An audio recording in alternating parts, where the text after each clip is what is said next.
Minhinnick in conversation with Sampurna Chatterji.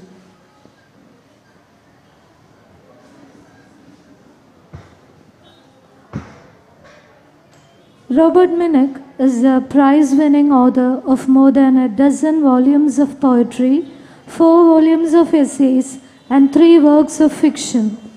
A leading poet of his generation, he was influential in forging an international context for the contemporary poetry scene in Wales as editor of international magazine Poetry Wales until 2008 and translator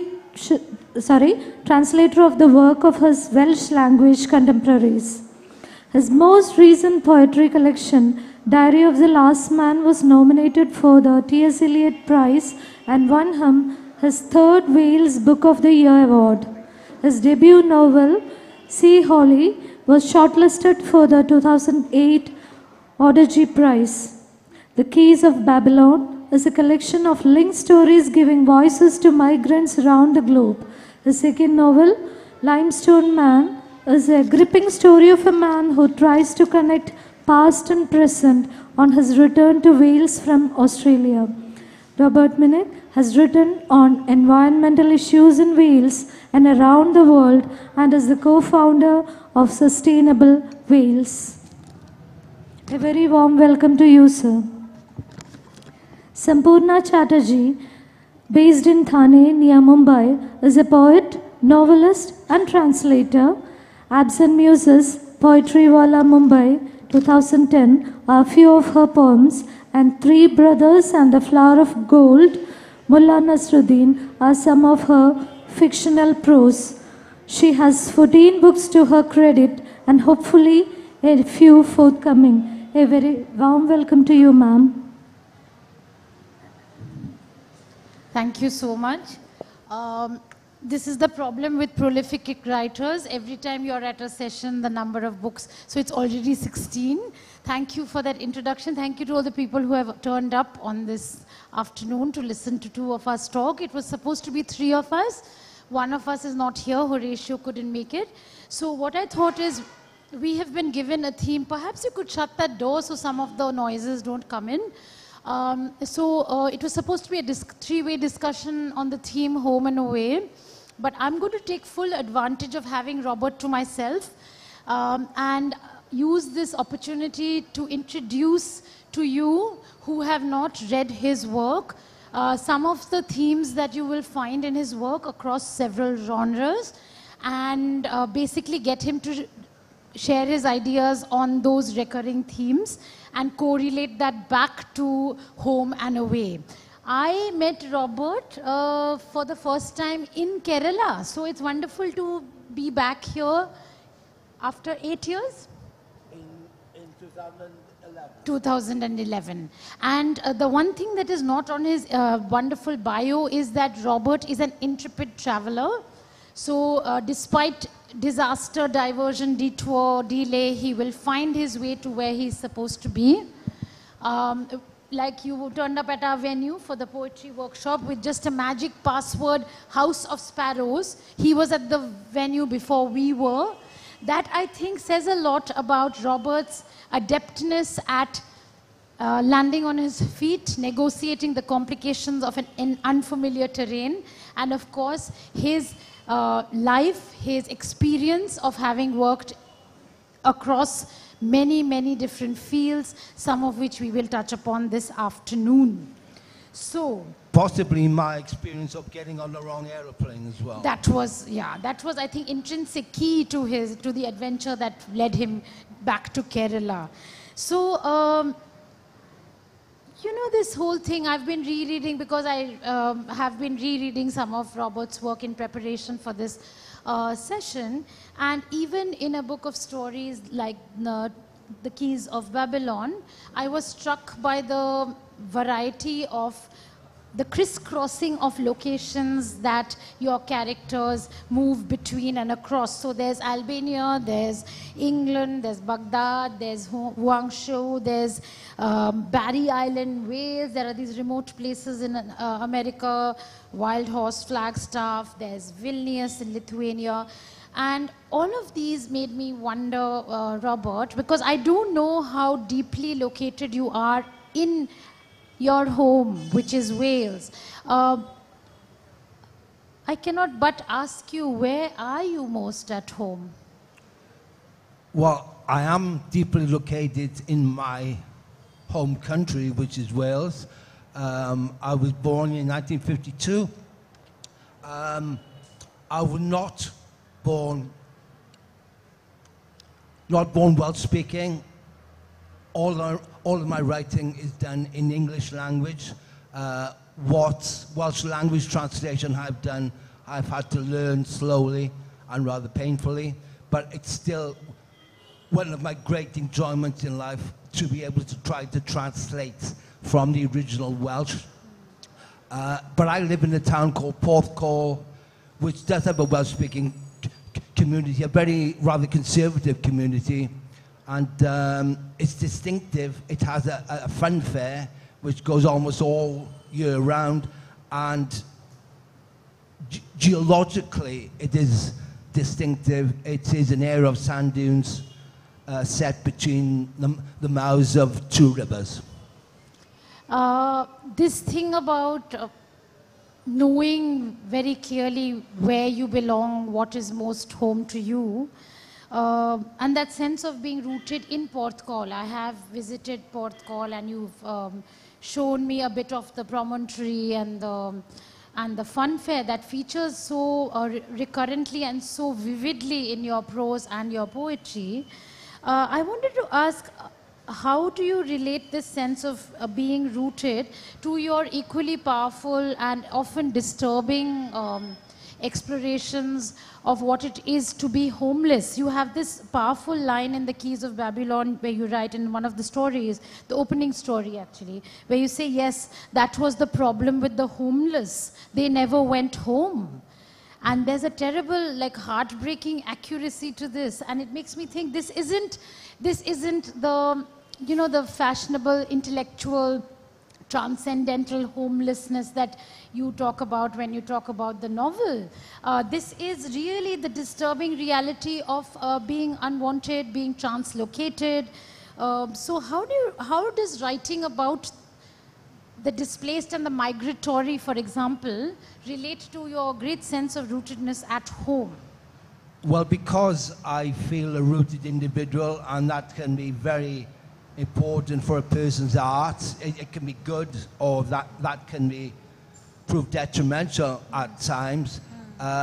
Because I do feel rooted, I can examine things closely, and I always react well to writing that is concerned with particularities. I think good writing is based on particularities, described, conjured up as carefully as possible. I think that's what I react to most in other people's writing, and that's what I try to create in my own work. But because I feel rooted, because I feel I come from somewhere, I allow myself to describe other areas, and I feel in a way a form of free reign that I can write about other places. And I use what I know about my own area, or the style of writing, the particularities I enjoy in my descriptions of foreign climes. In fact, this is lovely that you said that, because this is the first thing that strikes me about your prose in particular, is there's none of that.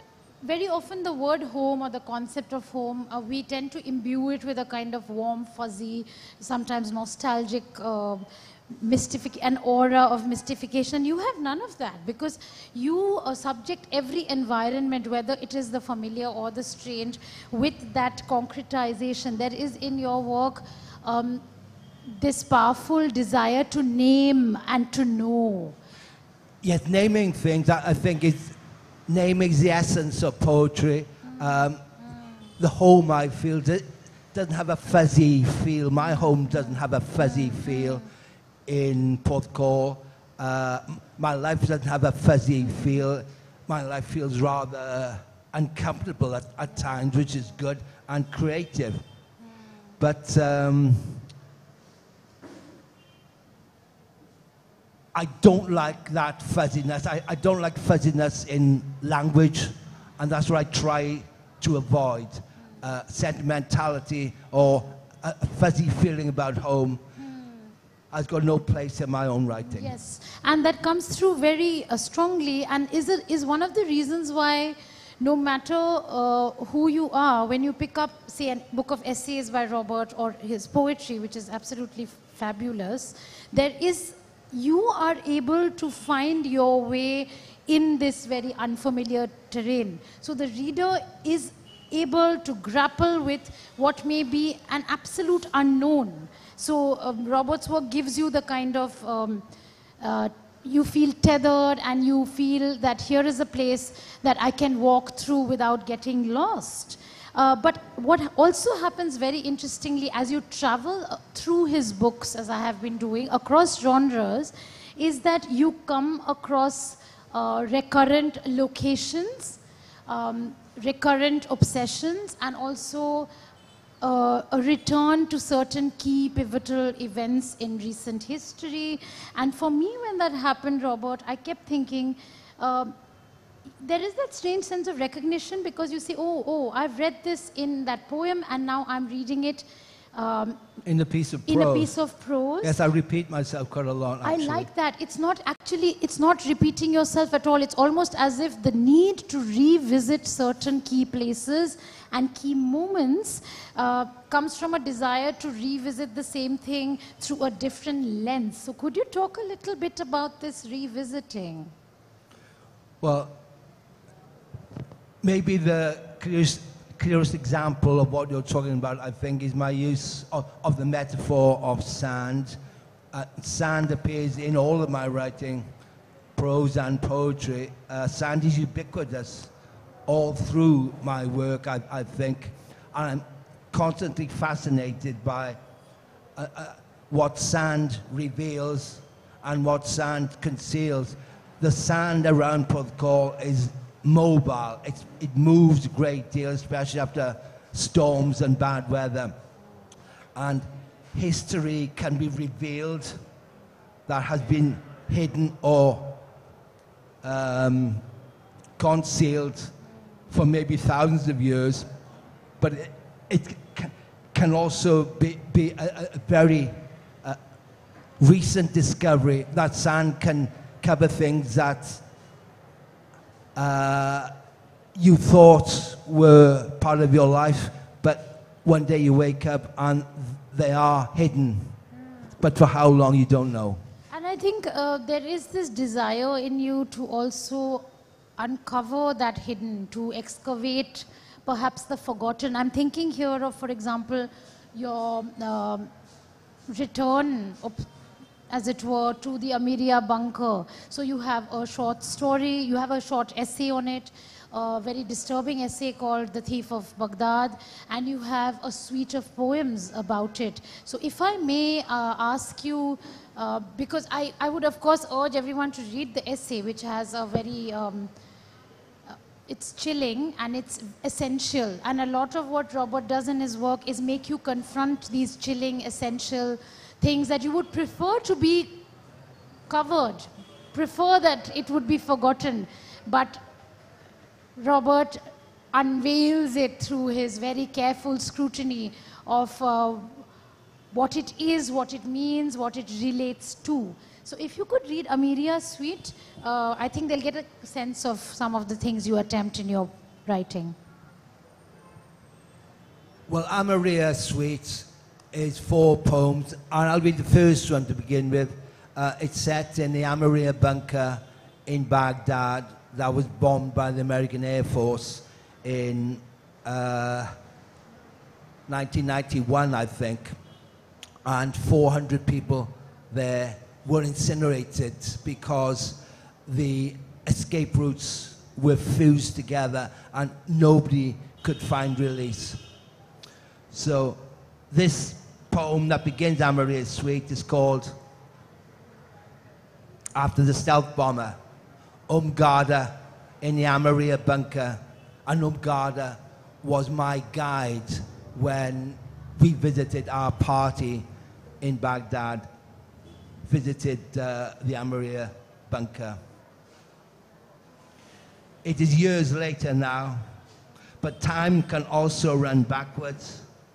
Still she squats in candlelight, Umgarda in the caravan, or in 125 degrees Fahrenheit, a cockroach ticking on her divan. At night, they come out of the bunker, the children, the old people, but all a fog of flesh. One body with 400 souls is exposed in a photographic flash. They pick the wedding rings and wisdom teeth from crematorium ash. Who was it dreamed a stealth bomber? Stealth steals. Think of a smart bomb. Not so smart. When the missiles entered Amaria, daylight was star-shaped in the sarcophagus. The concrete blasted back. All the bodies foaming like phosphorus in a bunker in Iraq. The old women took off their shoes to welcome the fire that jumped into their mouths. How quickly their children found themselves unborn. Yes, stealth steals, but still Umgarda guards. Umgarda who goads God with her grief and the ghosts she carries. Umgarda, my guide in the charnel house corridors. What is she but a woman in desert black? Yet no desert was ever so black as the sackcloth that Umgarda owns. Not the Syrian desert's Bedouin black, its cairns of cold stones. And there's a note attached to this poem after the stealth bomber. The Amaria bunker in Baghdad was destroyed by the United States Air Force on February the 13th, 1991. Over 400 civilians were killed. Umgarda, who lost many members of her family in the destruction, became a guide at Amaria, living on the site. At present, her whereabouts, if any, are unknown. Would you read at the closing poem in the suite, which is At a Dictator's Grave as well? The fourth poem in Amaria's Suite is called At the Dictator's Grave, and I've been to two countries that had very, very powerful dictatorships. This one is partly based on Saddam Hussein in Iraq, but also in Albania there was a dictator called Enver Hoxha. And this is based on both of those people. At the dictator's grave. Yes, this is what happens when the old men make us wait. Yes, this is what happens when the old men make us wait. And it crossed my mind in the cemetery about the best way to behave. How should I conduct myself beside a dictator's grave? Someone has left dandelions in a jam jar. 1 o'clock, 2. Yes, it's later than we think now, lover. Much later than we think. Because this is what happens when the old men make us wait. Yes, this is what happens when the old men make us wait.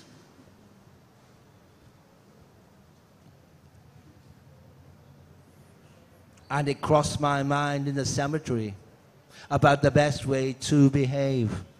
How should I conduct myself beside a dictator's grave? Why not ragwort, lover, ivy, or the corpse colour of henbane? But crowding round, the children laugh, as children always must. I suppose they'll still be laughing, love, when you and I are dust. Yes, it crossed my mind in the cemetery about the best way to behave. But why did I not use bare hands to dig the dictator's grave?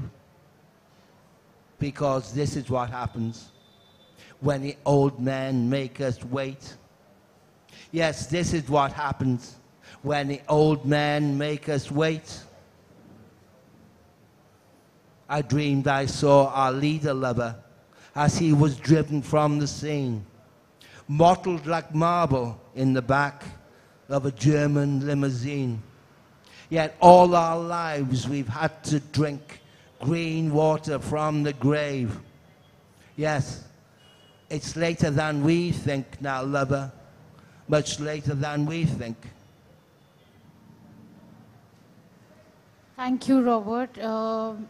You know, this thing that strikes me over and over again is that whether you're writing about the seemingly foreign or the apparently familiar, the core is a sense of estrangement. And I'm thinking here of the poem that you have in your new book, Diary of the Last Man, mouth to mouth, a recitation between two rivers, and I've been asking you about where that is. And I was really struck by a paragraph in that poem where you write, and I'm taking the liberty of reading your poem to you. It says, no matter how often I come here, I am destined to remain not only a stranger, but something more profound, a foreigner, as foreign to everyone else who has ventured here. The lovers, the solitaries, the naturalists, the soldiers, the whimberry pickers, everyone as far back as the first people recorded. And later you say about this region's rejection. You want to tell us a little bit about how you can feel forever foreign, no matter how 40 years in this terrain, and you are excavating, you're going back. You're not just content with looking at the here and now, you're going back to where it all began.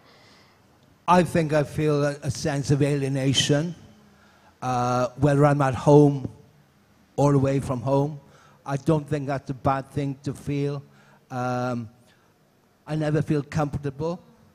I feel comfortable in my own skin, but I often feel alienated by the culture that I might find myself in. I think that alienation is, in a way, exemplified in Wales, in Britain at the moment, in the UK, by Brexit. And that's the only time we'll use that word today in this interview. But I think it is possible. I think alienation is often a spur to art. It can create art. And I don't think it's a bad thing. It's not wrong to feel alienated, to feel a foreigner. I think all of us are foreigners. All of us are refugees. All of us are exiled from somewhere. Yes. And I think it's the necessary, possibly the ability that you can write clearly about what you love, simply through that sense of essential estrangement. And that comes through very well in, bits where you say, now what comforts is the awareness that I can never be at home here. Thus, at last, I understand where I am. Finally, the sand makes sense. Only when I accept alienation, my strangerness, this strangerdom, can I become free. Yes, I live in the sand, but as I said, the sand reveals and the sand conceals, but what the sand reveals is not always what the sand conceals. And the other way around, Sand is an extraordinary medium. It's mercurial, it's mobile, it shifts around. Don't trust it. But we need it. I think, you know, this idea that there are things that you need and that you use, but at the same time you're aware of their essential duplicity or their essential unreliability. And I sometimes get that feeling about language. You wield it with great precision and love and finesse. But I think you're very, very aware of the tricks that language can play, especially when we think about names and translocations. There's that short story you have called A Welcome for the River God, where there's that man called Neris. Is that the right pronunciation? Yes, that's right, Neris. And that's a river that runs through his hometown in Lithuania. But when he finds himself living in Wales, he realizes that this is a woman's name. Yeah. And he becomes aware of the absurdity and the ridiculousness of having this name. In another story, you say boss is an interesting word. It's universal and yet local, and boss is a word to be careful of. Oh, indeed. And I love that because in Bombay we always say boss. We say boss to the waiter, we say boss to the rickshaw driver. And I was wondering... Yes, I think the taxi driver who brought me to the airport, Cardiff Airport, on Monday morning called me boss. Yes, so it's a wonderfully reversible word. And I was wondering that in your extensive travels away from home and then back again, what do those homecomings, how does every homecoming change the way you regard home? And also, more importantly, do you feel that language itself is a way of establishing connections that maybe override the strangeness of being elsewhere? Just make it comical or... Oh, of course. Yes. And therefore tolerable. Tolerable. I think that's the best word, tolerable. Yeah. It makes life tolerable and more interesting. It allows art to happen. And if art happens, I'm happy, even if I'm alienated. And I think all of this desire to not, to in a way go against the grain, also relates to the other practice in your life, which is that as a translator. I love the fact that Robert, for those of you who don't know, prefers to call translations aversions. And I like the wordplay there. It's almost as if he has an aversion to translation as a very faithful literal act. And I would love it if we have time. I can see there are 2 minutes still left on the clock. Would you read at least one a version Okay. of we'll do that. perhaps Karen's poem from the Welsh, because though Robert does not write in Welsh, he translates from the Welsh, and he has also translated some of the Malayalam poets we've been working with over the last 2 days. We will be presenting that later on in the evening. I would urge you to come and listen to us there at 8 p.m. But for now, here is a taster of what happens when a poem finds its way into Robert's hands. Right. Let's find Iwan. Here we go.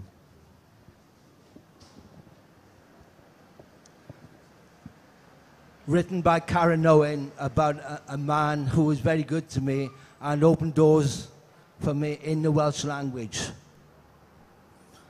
The poem is called Iwan. My wine glass is empty without Iwan. Seldom and secret the meetings we made. Soon over, my sole solace. He was a ghost gone before he had arrived. Already, our rendezvous, filling our future with his farewell. My wine glass is empty without Iwan. Jaunty the jut of his hat, and despite his griefs, his muses were as many as the remotes in the air. Yet it was people who lit his language, raw as the rhythm of his bass guitar. But my wine glass is empty without Iwan.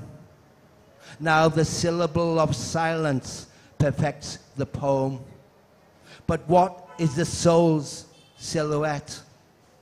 Everything now is echoes and exits, except for his shadow turning away. My wine glass is empty without Iwan. Thank you, Robert. Do we have time for questions? Yeah? Because it says 8 seconds there, which is very unnerving. How many minutes do we have for questions? 10 minutes. So will we just feel free to circulate,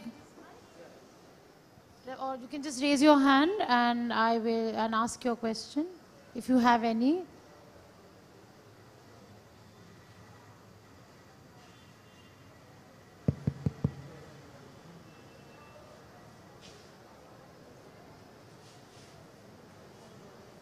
And if you don't have questions, then I will ask Robert more questions. You could ask him about Hi, good evening. I am new to your writing. I didn't know anything about this session. I just walked in, I sit here. And I listened to your 2 poems. One was on a bombing in Baghdad, and the other one was standing on Saddam Hussein's grave. The second one.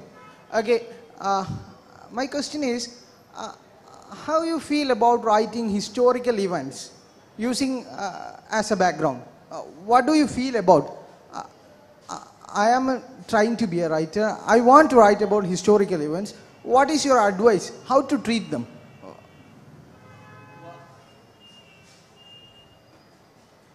I use my own experience. If I haven't experienced anything, I don't write about it. I have to go to a place to write about it. I have to meet somebody to write about him or her.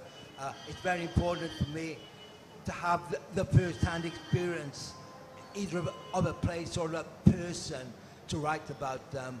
And that's just the way I am. I don't say that's the only way that people should write, but that's the way I found myself writing at my age. It's the only way I can write. I think that also explains why when you read his work, even the prose, especially the prose, the level at which the detailing is working, you know that he's been there. It's not, you know that it's not something that has, in his fiction, historical events may get, they enter a warp. That warp is the writer's imagination.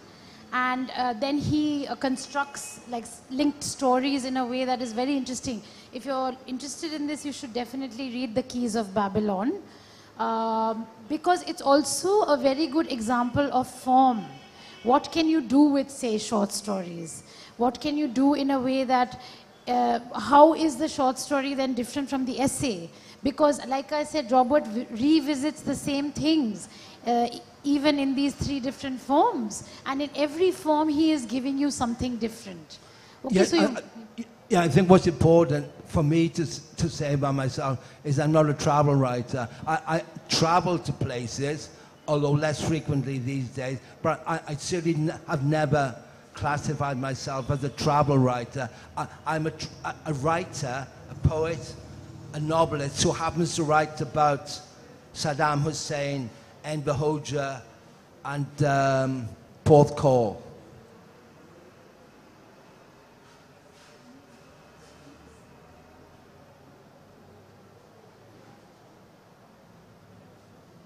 you have written also about Port Call, not only in your fiction, Sea Holly, which is here, but also a book of pictures. Was it photographs? And Yeah. do you want to talk about that a bit? Because I thought that was another interesting way of you documenting your natural habitat, as it were. My natural habitat is Porthcawl Fairground, as a matter of fact, which I can see from my attic where I write. And I find the fairground a fascinating metaphor, although it's real. a great metaphor for life.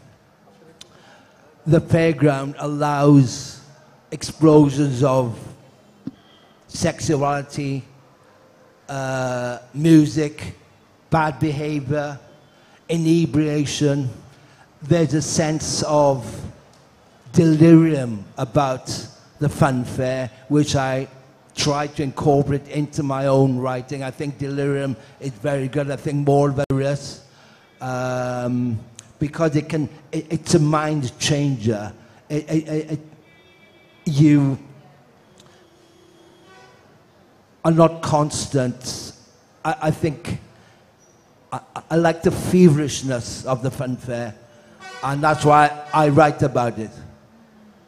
And I think also, you know, this, I want to know in what way, because that's something we didn't talk about when we discussed your other work, is your work as an environmental activist. Because whenever I read anything that you write,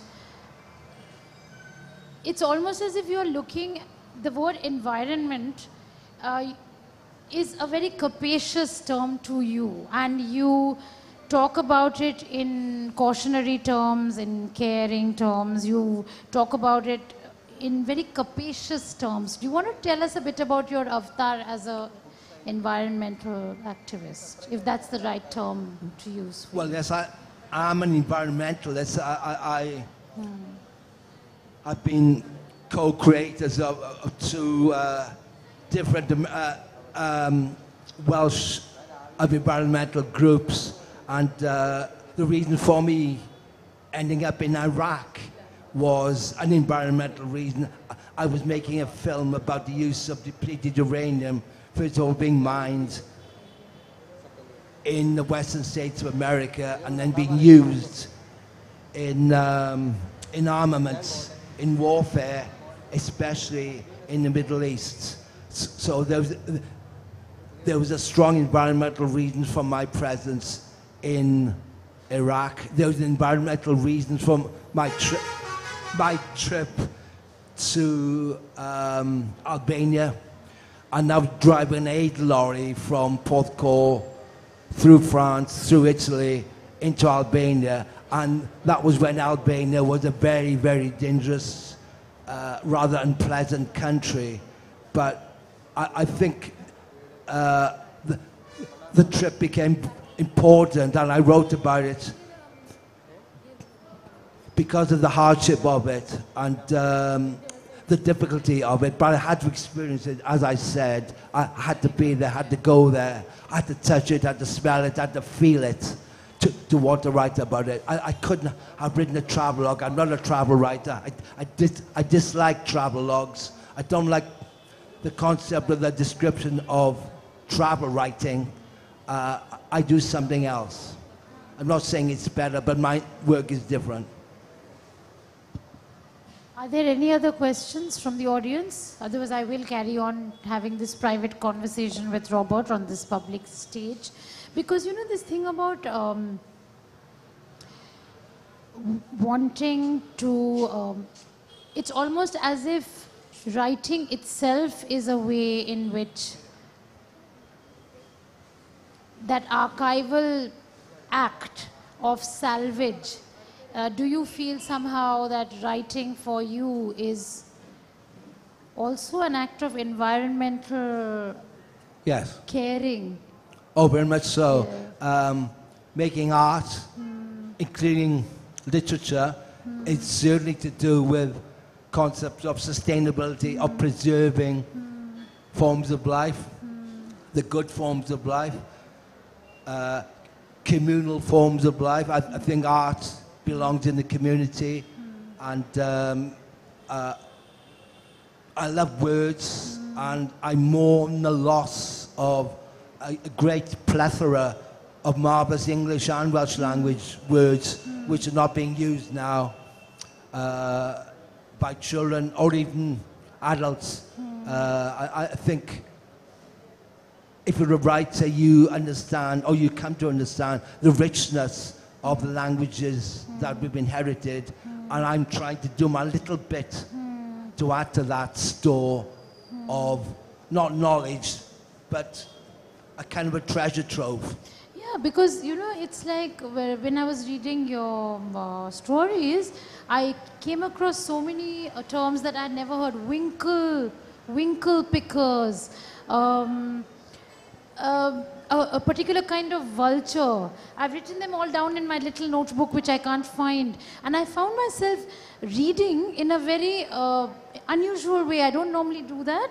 It was a very multi-dimensional way of reading, because every time I came across, you know the word for the vulture.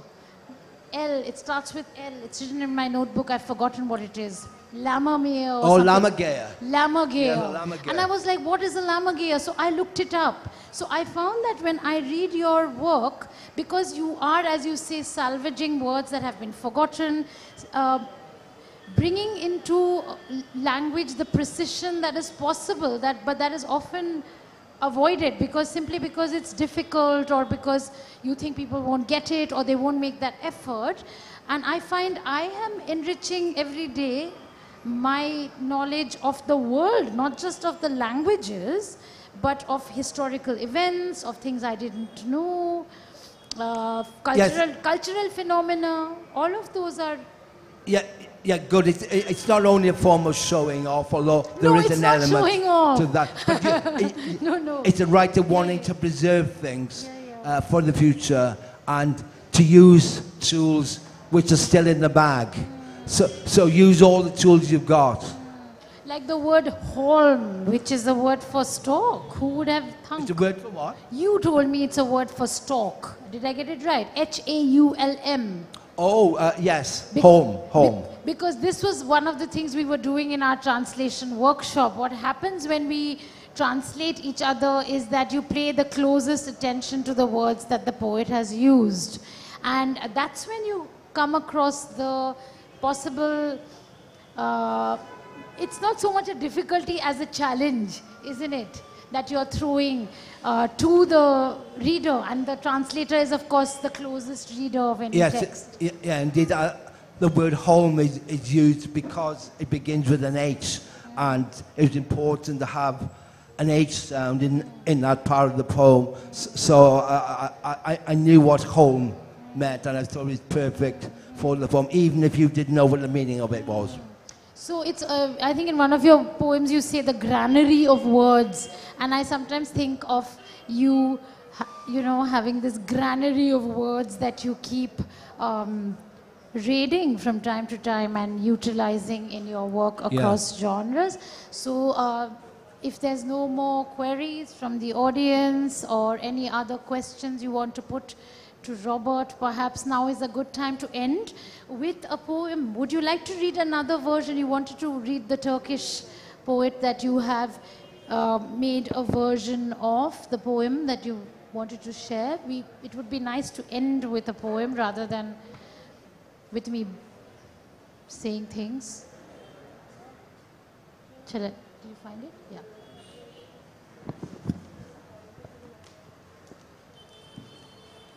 This is a version of Nesse Yassin's Poisoned Apple.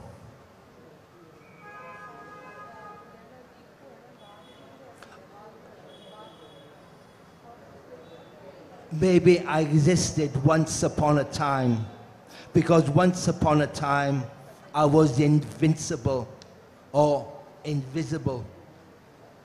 The pearls on my pillow were stony eyes, how they stared into my stunned soul. Yes, I was a spirit spat from my mother's mouth, but birds were my breath, and their forest no foe. At midnight, a mad note, how the willows waited in the whirlwind, as the wolf suckled, as the waif suckled wolf milk. But isn't God always the creepy stepfather? His eyes are hurt and hot within the dark. Yes, I have been breathing, I have been sleeping, the poisoned apple sleep. My mother missing, my lover lost. I am a body embalmed in ice. When I move my mouth, some stranger steals my words. My own voice is the source of vice. Inside my maze, a sad museum. Every exhibit a woman's wounds, while out in the orchard, the woodcutters are muttering of murder.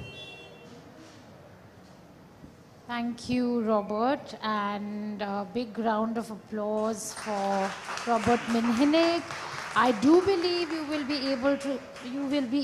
available to sign books in the author's tent. So if anybody wants to grab a copy, I would urge you to do so and get it signed by the author. Thank you very much.